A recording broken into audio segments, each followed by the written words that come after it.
2024 brings yet another new country and park to the channel. Hello and welcome back to ThrillNet and welcome to Efteling, a park around about an hour and a half away from Amsterdam in the Netherlands. It's my first ever time here. We got about an hour on park yesterday. We're hoping to get a bit longer, but the flight here is delayed, which I'll talk about at the end of the video. But yeah, we did do a couple of rides yesterday. We did Vogelrok, an indoor coaster, which was okay, nothing spectacular, a bit dark in there really. Yeah, not quite Space Mountain. And then Carnival Festival, which was an okay dark ride. It's very similar to It's a Small World at the Disney parks. We go around loads of different countries. But yeah, it's going to be an interesting one, this park. Not a ton of big thrill coasters, which are more my sort of thing, but it looks really nice, very picturesque, very clean. There's a few good dark rides, so hopefully they live up to it. We're here now on a ride called the Pagode, which is an observation tower, as I'm sure you can tell from what I'm showing you from all this high up footage. We have been on Symbolica before this as well, which is the park's signature dark ride. And it was okay. It was a trackless dark ride, not quite Rise of the Resistance. Couldn't really understand what was going on, but the scenery was nice. This observation tower though is actually giving us some really good views, I have to say. I just decided to whip the camera out and start the vlog as we got on it, but we saw our hotel before. We stayed in the Efteling Hotel, and here we have Baron 1898, Python, which we did this morning as well, really good and smooth Vekoma, which I'll probably talk about a bit more about later when we go back on it. On Joris and Draak, which was actually a pair of dual and GCIs, so I'm looking forward to getting on them hopefully later today as well. So it's actually now day 2 of our trip, well technically day 3, because we did spend an hour on the park on that Thursday and it's now Saturday. Didn't film anything else yesterday, one of the big reasons being that a good couple of the major bucket list rides I want to get on were having a lot of downtime. One of those being the one in front of me, which translates to the Flying Dutchman in English. It's the walk coaster, and the other being Baron 1898. However, we did manage to get on the ride in front of me that's just going round now, Joris on the Draak, the dueling wooden coaster. We did one of the sides, and wow, Wicker Man at Alton Towers is terrible. What can I say? Because that thing was brilliant, gave tons of airtime, really fast, and yeah, just Wicker Man's not very good at all in comparison. Like, made me realise how bad a wooden coaster Wicker Man actually is. That is what Wicker Man should have been, like the similar sizes, but that just sticks far lower to the ground and has far more airtime moments, so it's so much better. But yeah, gonna get on the other side of that now, the fireside, so I'll be sure to compare. But we did get a back row on the blue one, so I'm not expecting this to be quite as good necessarily, unless we obviously do get back row again.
Okay, so we've just come off Joris and the Draak for the second ride, but obviously my first time riding the fire coaster, so yeah, another +1 credit because I mean they're two separate coasters technically, so 2 credits, 2 tracks with a slightly different layout next to each other. Yeah, I suspected it wasn't as good as the back row on the waterside yesterday, but you've got to also take into account, one, we did it in the morning as opposed to the afternoon, and two, obviously where we were sat proper mid-train on that, so the airtime wasn't quite as strong and stuff, but it was still better than Wicker Man because, like, yeah, not as good as Woden at Europa Park. I should mention I've done that as well, but still, it's up there in terms of my wooden coasters. It's definitely in my top 3, along with Nash and Woden. I'm just not sure if it's better than Grand National or not. But now we're going to go on this water coaster finally, which in Dutch is like spelt like Vliege Hollander, something like that, but it translates to the Flying Dutchman. Looking forward to this.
Well, that was actually really impressive. The Vliegende Hollander, I think that's the actual pronunciation, sort of. The Flying Dutchman roller coaster. It's actually the only roller coaster ever manufactured by Comeback, and considering that, like, they've done a really good job. Like, it was really smooth. There was an indoor section at the start, like a little dart ride. It wouldn't have picked up that well on the action camera, I do apologise because of how dark it was, but there's impressive effects in there, like lightning projections and stuff. It was sort of Pirates of the Caribbean-esque theme, like at Disney. But even before that, the queue line, we did do the main queue on it because it wasn't too long just to see what it was like, because you're going to miss all that on the disability queue.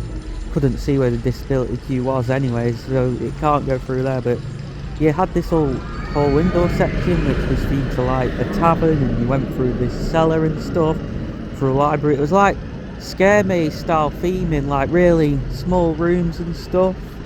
You went through like a painting at one point. There was like some sort of fire projection on the ceiling at one point. Like, yeah, it was really impressive. And then you've got dual loading station, which like the UK needs some of them because it really helps with capacity.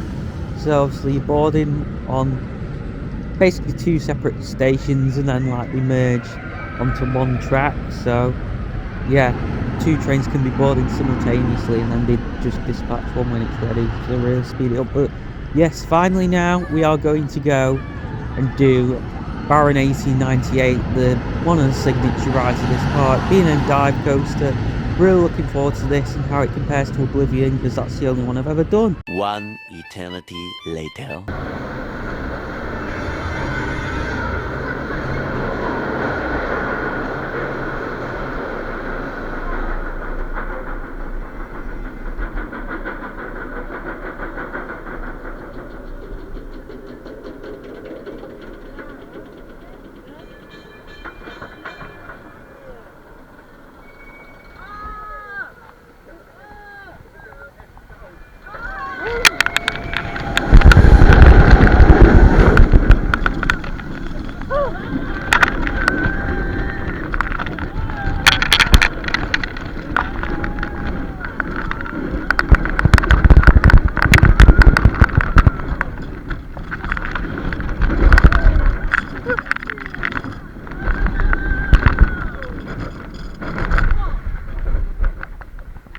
Well, you were probably expecting me to cut to some footage of Baron, weren't you?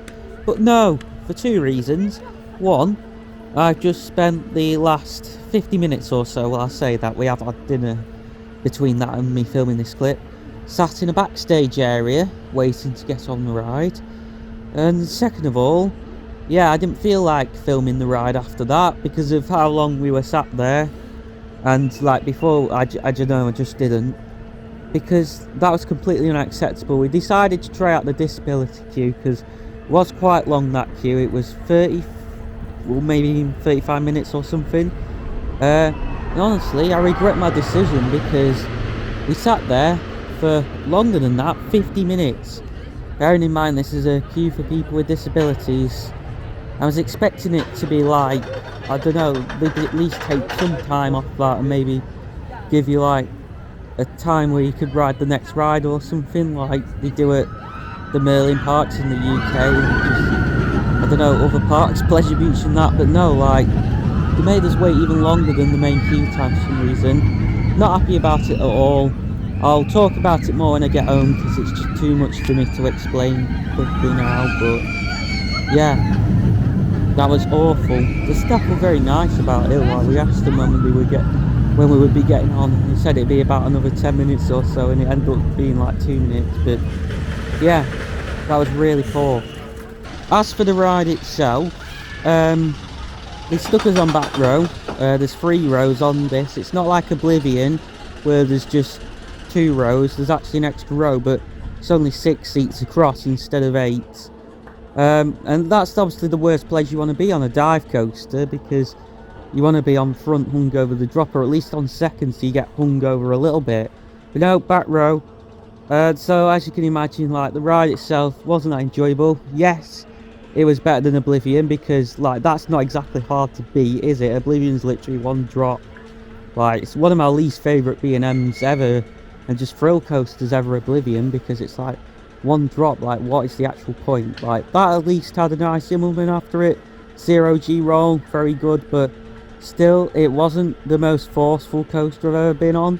Like, even Nemesis was more forceful. Like, I won't slag off Nemesis, because like, Reborn does actually pull quite a bit of force compared to the original. But yeah, it was obviously still quite short. It was nothing spectacular.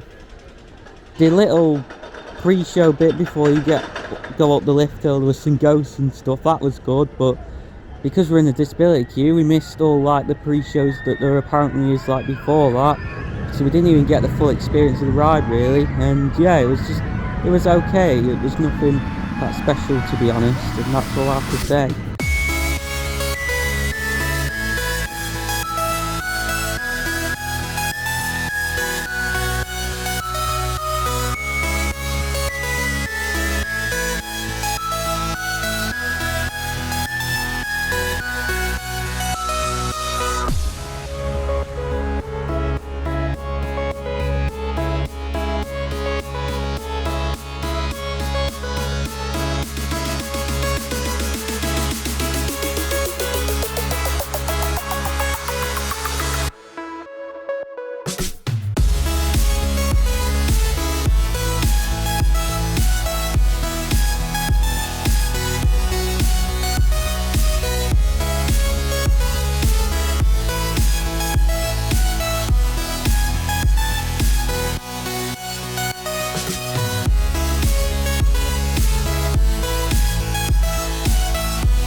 Well, there you go. I've just spent the past hour or so going around some of the big coasters and stuff, getting some shots, which you've just seen. So I think now we're going to do some re-rides. We're going to do Symbolica again. We did there's 3 different routes you can take on it. So yesterday we took the music tour. It just changes one of the rooms you go in. So now we're going to do the treasures tour. I'm going to record that. And I'm also going to record some more POVs just from different rows and stuff on some of the coasters as well. So enjoy the footage.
Wat is er aan de hand?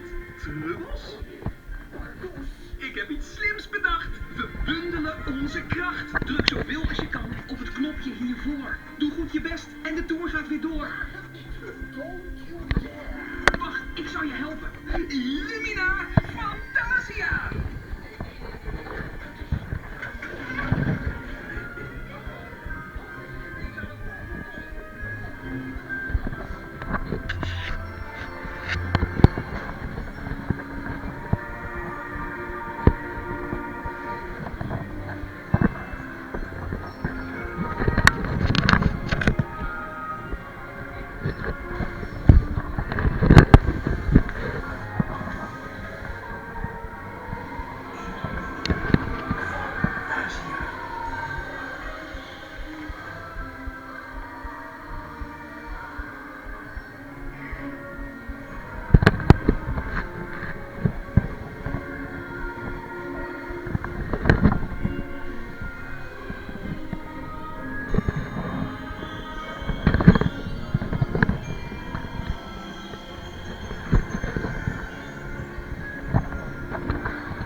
So that finishes off day 2, or day 3 if you count the hour we spent on park on Thursday, of Efteling, and I'm definitely starting to enjoy it a bit more now I've done some of the big rides and stuff. We've got a couple of days left, so hopefully the park grows even more on me.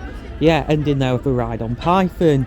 Now, the Vliegende Hollander, or Flying Dutchman, we did the disability queue on that as well. And after that experience, I'll put a picture now of where we were sat, bearing in mind we were, we went down a brilliant queue line in the main queue, and we just sat there casually in like a grey backstage area waiting room, waiting to get on. I think we're going to just do short main queues from now on, because I just don't like the disability system here. It seems to be making you wait the same as the main queue, but you just get to sit down, which I get it's fair in that, but I'd rather just have a virtual queue in the system. But yeah, we waited 30 minutes in there, and the main queue was 30 minutes, so it wasn't quite as bad as Baron, but still.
There's nothing more stunning than a theme park at night, and seeing Efteling at night now, it's definitely up there. This park is one of the most beautiful parks I've ever visited during the day.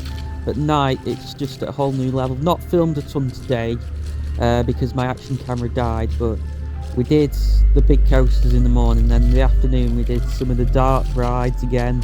Fata Morgana, which is a nice Mexican themed boat ride.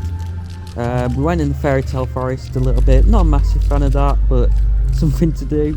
Did Symbolica again, we did the final tour, the Heroes tour, which I didn't get to record obviously because my camera died. And also Villa Volta, which is the madhouse, which, yeah, I'm never doing that again. I'll talk about it more in the outro, but this park has just grown on me so much over the past day or so. At first, the fact that there's not much thrill coasters here bothered me, but over time I've kind of just begun to enjoy the unique atmosphere of this park. It's very magical, you know, very cutesy, very mindful, and I really like it. And I thought, while we're walking off park, why not show you where we're staying? We're staying at the Efteling Hotel. I'll give a few more details when I do the outro, but yeah, brilliant hotel just outside the park, obviously owned by the park. But yeah, going back to Villa Volta briefly, it was the first ever madhouse. I know I was a bit brief before. First ever madhouse made ever by Vekoma, similar to the likes of Hex, and it was awful. There was 2 5-minute long pre-shows that were in Dutch, couldn't understand what was going on, and yeah, it was very boring pretty much, and that's all there is to say.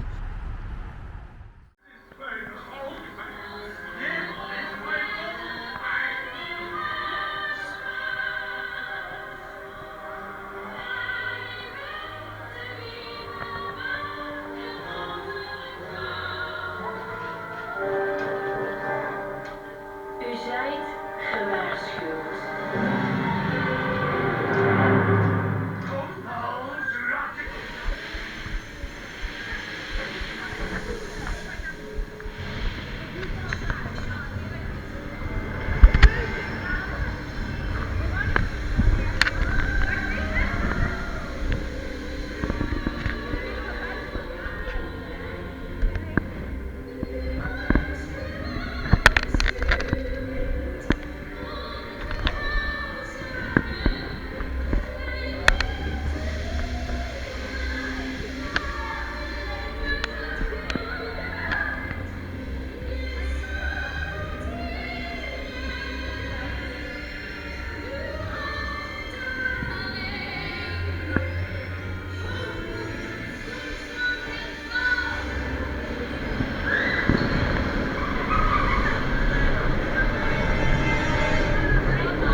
de spiegel durft aan te kijken. Stelletje ongehoorzamen. Wat is er aan de hand? Smuggels?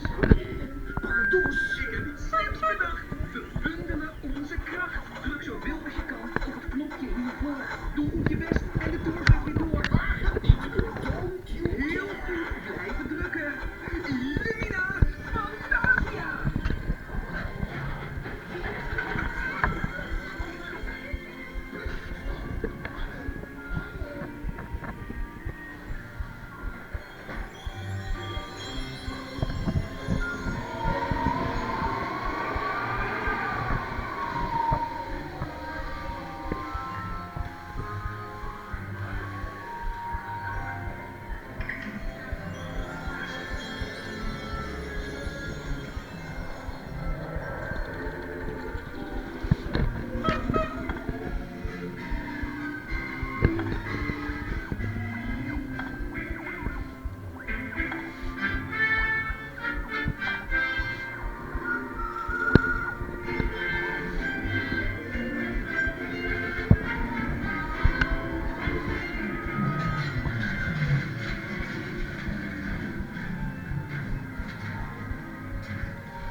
Well, I thought, why not end it where we started it?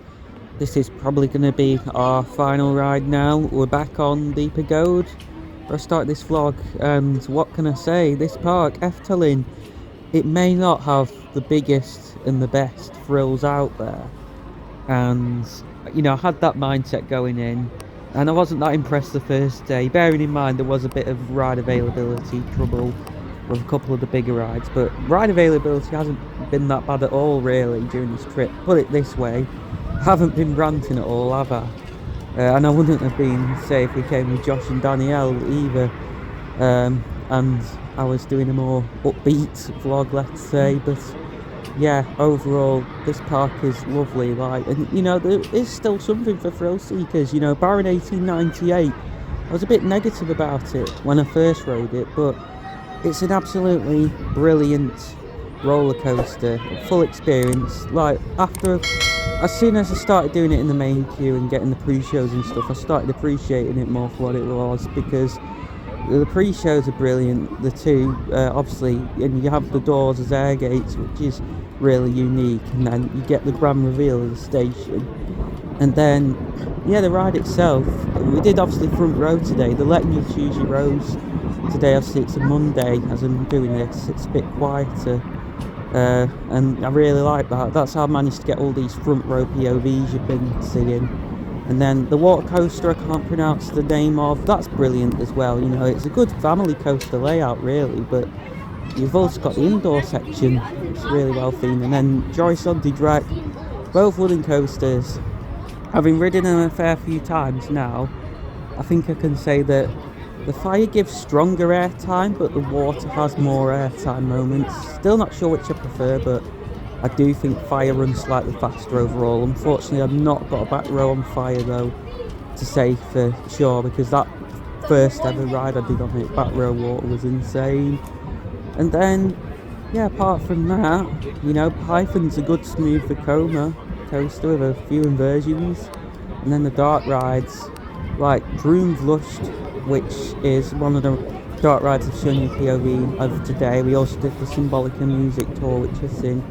That thing is absolutely beautiful. One of the most visually stunning dark rides I've ever done. It's one of my favourite dark rides. And the same goes for Symbolica as well. That's grown on me more. I know I said it's not Rise of the Resistance level, and it's not, but it's still a brilliant trackless dark ride. One of the best dark rides I've ever done again. And it's also gorgeous. So yeah, like everything really at this park has just grown on me over time, and I've really grown to appreciate it for what it is. Don't get me wrong, like it is probably one of the weaker European parks I've done, but like still better than Alton Towers and stuff like that we have in the UK. Like if it was in the UK, it'd be top 3 park for sure. And 1 week later, I'm sat here at home filming the outro. Unfortunately, and if you've seen my community post on the community tab of my YouTube channel, you'll know this, but I was a little bit ill off the back of the trip. My mum got a little bit ill on the last day as we were coming home, got a bit of a cold, and I ended up catching that a day or 2 later, so my throat didn't feel up to filming this, but I'm pretty much better now. And just following on from what I said in the little outro on park there, I think there's a spectrum in terms of us enthusiasts, so to speak. You've got the roller coaster die-hard enthusiasts on one end who just care about roller coasters, and then you've got the theme park enthusiast people on the other end who couldn't give a damn whether a coaster's the most thrilling thing in the world and just care about theming. And I've always wondered where I lie on that spectrum, and I've always thought that Efteling is really going to test that, because I've always loved my big thrilling roller coasters, and in terms of the UK especially, I've always wanted us to have more thrilling roller coasters. So when Thorpe Park obviously announced Hyperion, started to reveal the details of that, over time I began to get really excited, because we were getting something new and thrilling in the UK. But then it soon became apparent that Hyperion wasn't going to have much theming, and a lot of people started to complain about that. But then I was always like, I don't care about theming, I just care if it's an amazing roller coaster. And that really made me question, like, am I a roller coaster enthusiast who just doesn't care about theming whatsoever? Which made me very curious, knowing that I was going to be going to Efteling. I began to wonder, am I just going to not like this park at all? Am I just going to absolutely hate it? Like, yeah, I like all the Disney parks, but this park seems even more extreme in terms of not having thrilling rides and just caring about theming and immersion and creating a magical experience. And as I said, on the first day I really wasn't enjoying Efteling at all. It was really living up to my dread of that I just didn't care about the place. But over time, obviously, as I said, I began to appreciate it more, and I really did begin to care about the immersion it was trying to create. I did kind of fall into the whole magic of the place that it created. It's definitely the most magical place I visited outside of Disney, and I loved how beautiful it was and some of the theming on the dark rides and stuff, despite being a massive lover of thrilling roller coasters and thinking, you know, okay, this place isn't quite as good as, say, Park Asterix, because Park Asterix has more thrilling roller coasters. It isn't quite as good as Europa Park, because Europa Park has more roller coasters, but it's still a brilliant place in its own right. And so ultimately I've come to the conclusion that on this spectrum of roller coaster enthusiast to theme park enthusiast, I kind of am in the middle. I'll always welcome a ride having more theming, but you know, if say Merlin had an extra £2 million to spend on Hyperion, and they could choose between making the roller coaster longer, having a few bunny hills towards the end, as opposed to that awful trim break into a twisted airtime hill, into a turn, into a nothing hill, into the brake run, or adding some more theming, I'd definitely choose for them to make the roller coaster longer. But yeah, overall the park really impressed me. I've already shared quite a few thoughts about the big 4 coasters, those being the water coaster, Baron, Joris on the Draak, and Python. But regarding Baron, the front row I had on it on the very last day of our trip definitely put it up in my rankings. Like, if you're gonna ride Baron, guys, there's a dedicated front row queue. You can choose to do front row whenever you want, and there's just assigned seating on rows 2 and 3. So I'm glad to give you the front row option. Obviously you do have to wait a bit longer, but I definitely think it is worth it. Something I didn't actually know until I went to Efteling is that Baron actually has flawless trains. So obviously On other dive coasters such as Oblivion or Alton Towers, you've got a bar in front of you, even if you're on front row. But on Baron, the trains have no floor. There's a floor that comes up in the station, but when the train dispatches, the floor drops down and you're just left with the track under you. You need to be on the front row to get the full effect of that, because on the front, with there being no floor or no zero car on the train, there's no bar in front of you, like I just mentioned on Oblivion, so you've literally got nothing in front of you. And honestly, that is absolutely brilliant having that. You'll notice that there was no on-ride POVs from Python, and that is because I didn't realise this until I got there, but Python actually runs the Vekoma trains that have vest restraints, similar to Hyperspace Mountain at Disneyland Paris.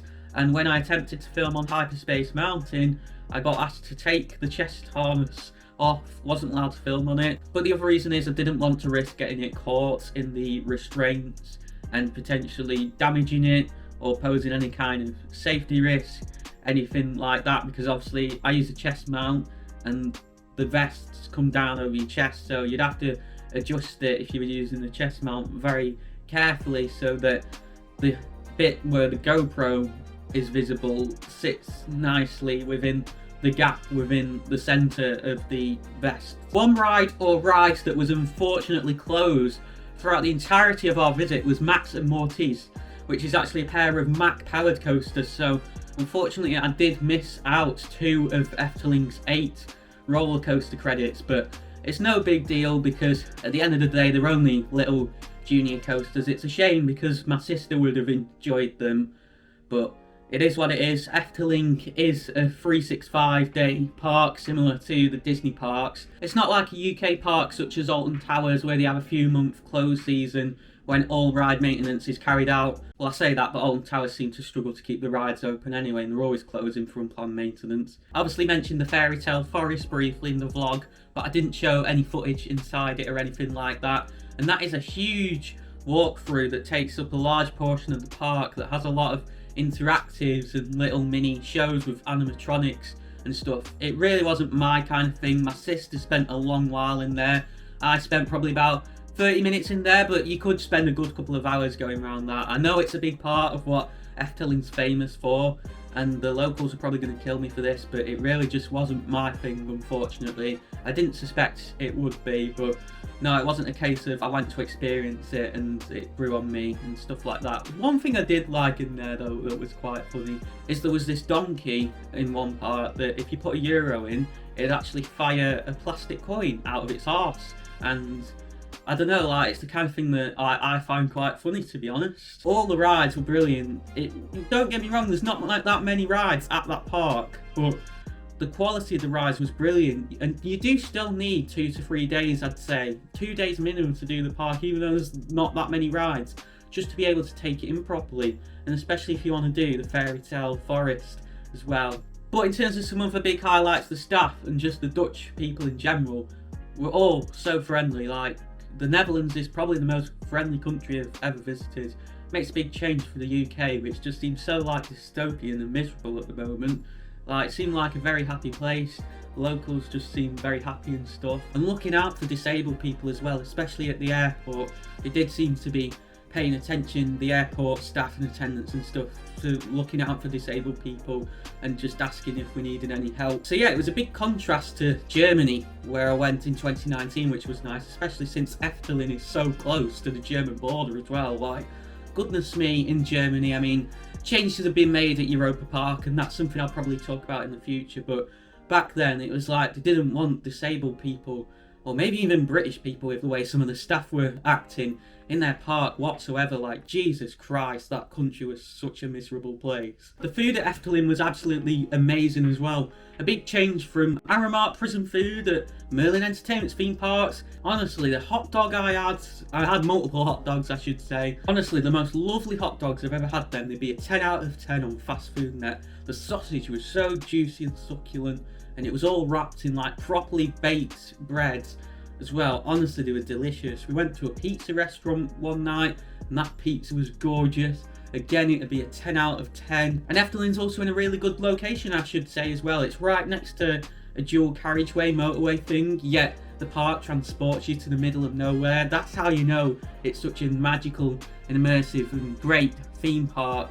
but you've got a McDonald's literally within 10 minutes of it for all your food needs, and you've got a supermarket as well, so don't be concerned about accessing anything you may need whilst you're out there. I think in terms of future investments for the park, I would love to see more thrill rides, as I do think that's an area they're lacking in. They're clearly trying to be a well-rounded park for everyone, and there is something for everyone there, but I do still think there should be a few more thrill rides, because they've proved with rides such as Baron that you can still have an immersive experience even if you have a thrill ride targeted towards an older audience. Like, even though Baron is quite an extreme roller coaster with inversions and stuff, it doesn't feel out of place in Efteling with all these other beautiful dark rides for perhaps a younger audience. And the same goes for Python as well, even though the theming on that's nothing spectacular, because it's so beautifully presented with the surrounding, you know, nature, the trees, the planting, shrubbery, it still feels like it's in place. So I'd love to see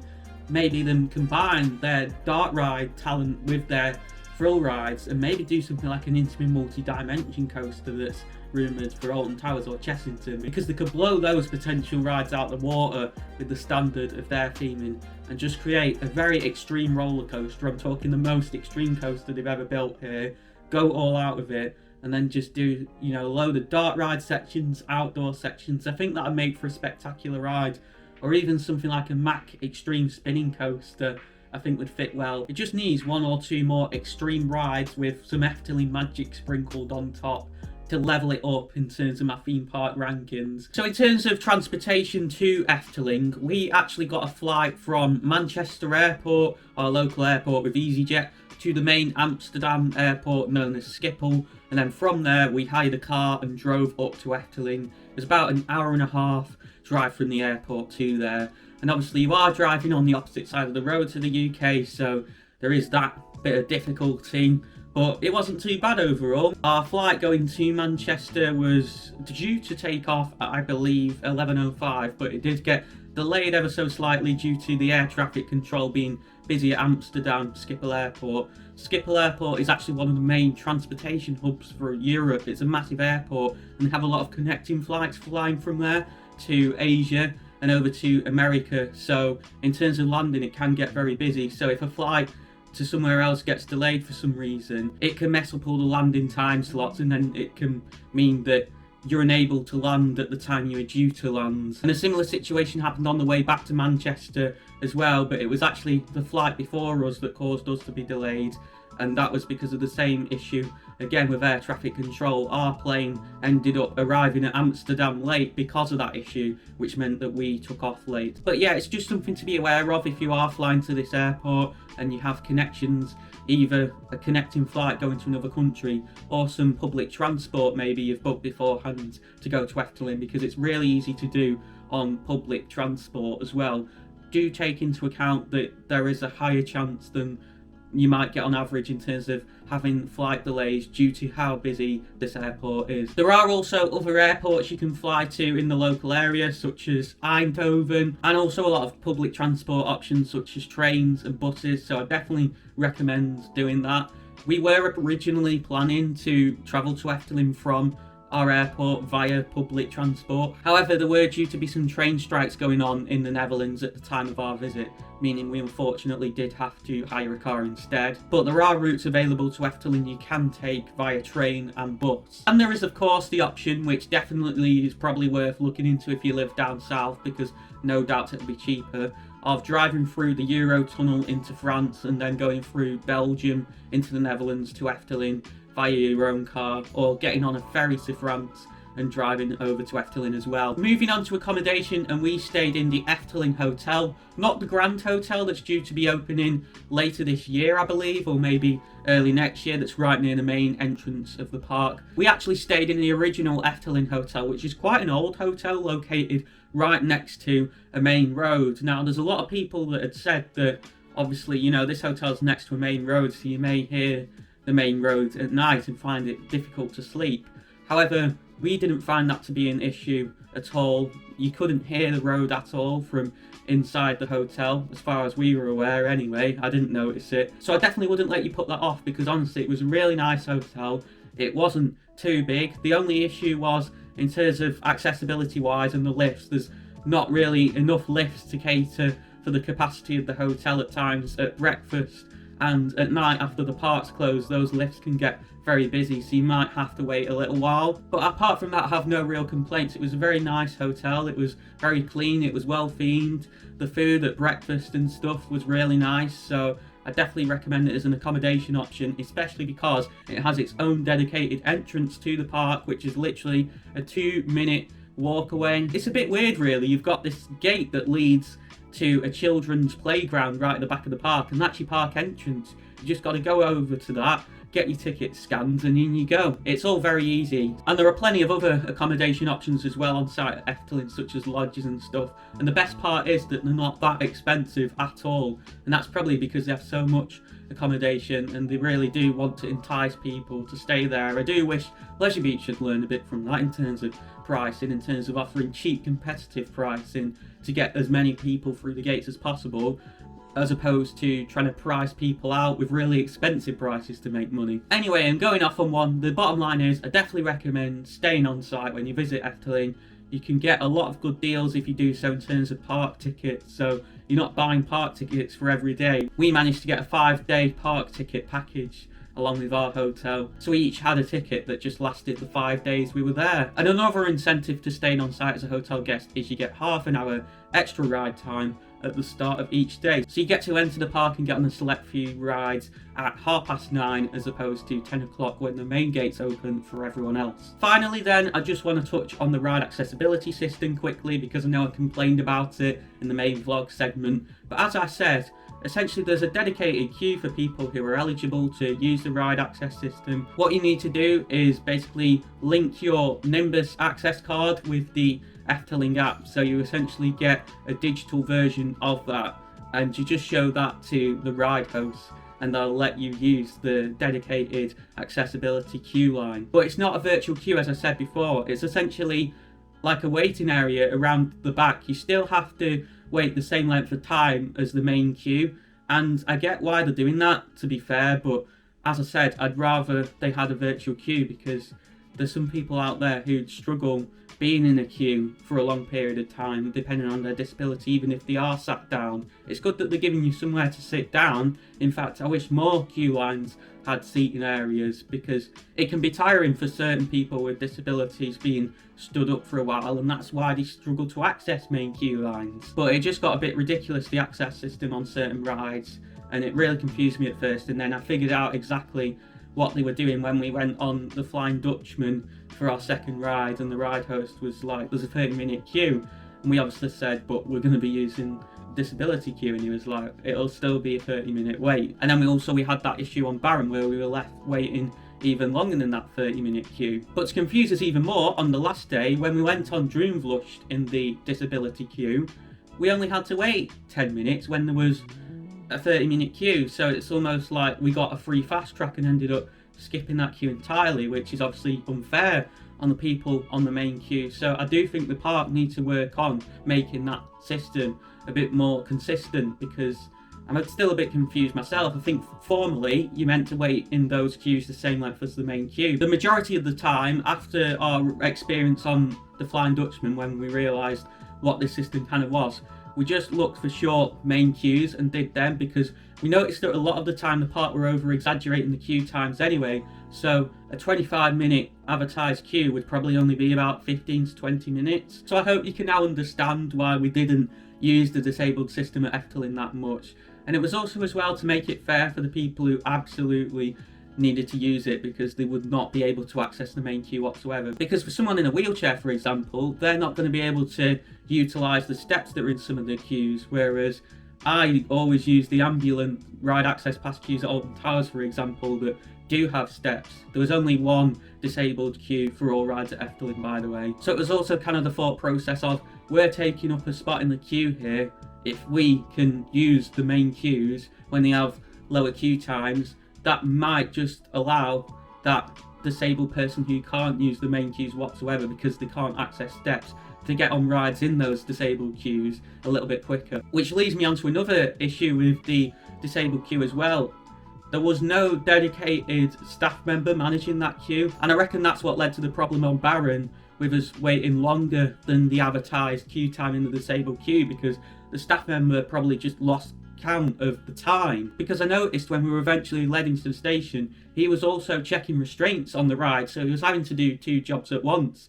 So they need more staff to manage that disabled queue as well, to keep it fair so people aren't waiting longer than they should do, and that someone's keeping an eye on the time at all times. But overall, I was really impressed with Efteling, and it's made me want to visit more abroad parks, to be honest. Back in 2019, when I visited Europa Park and had a terrible experience in Germany, I was a bit put off from visiting European parks. However, I then obviously visited Park Asterix last year and enjoyed it, and I've just come back from Efteling a week ago and enjoyed that. So I really do want to get to more abroad European parks. I'll definitely be visiting Efteling again in the future. It's safe to say it exceeded my expectations. In terms of when I'll be next back at the park, I probably won't do a dedicated trip there again because I'm not that eager to go back, but I'll definitely do it as, say, part of a bigger European road trip, combining it with some of the other local parks in the area, such as Wallaby Holland and Toverland, or as part of some sort of anniversary or honeymoon trip or something like that, because it'd be a very nice place to go for a special occasion such as that. I've obviously mentioned Park Asterix here and there, which we visited last year, so to see the vlog from that,